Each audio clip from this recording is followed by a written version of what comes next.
Hello, BookTube. Recently, Jordan Parsons and I did a read-along of Never Call Retreat, the third volume in Bruce Catton's Centennial History of the American Civil War.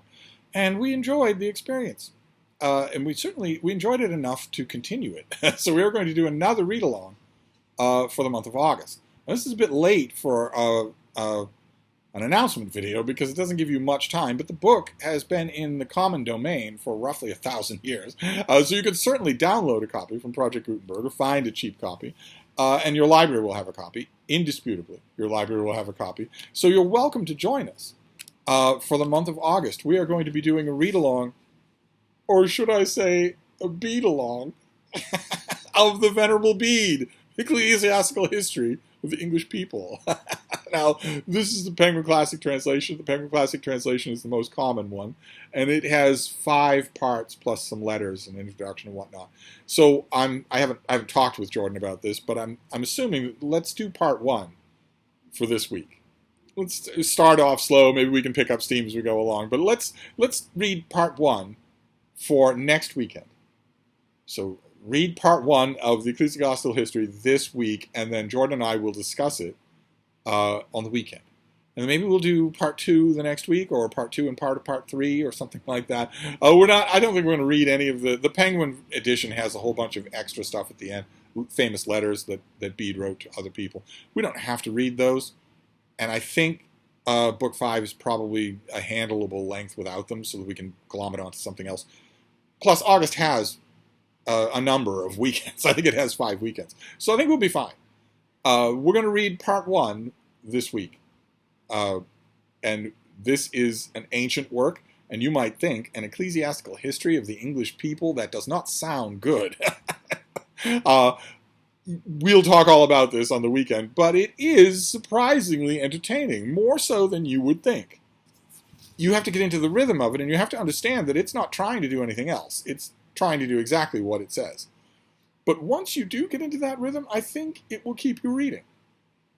In even a halfway competent English translation, I think it will keep you reading.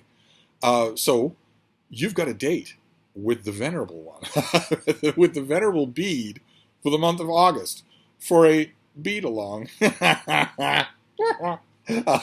Jordan is repeatedly hitting cancel.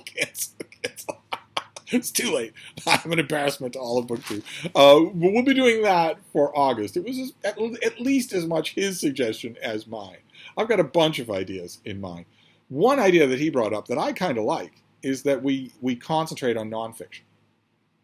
There's a lot of read-alongs don't do that. So both enjoyed doing Civil War history. Now we're going to do the ecclesiastical history of the English people.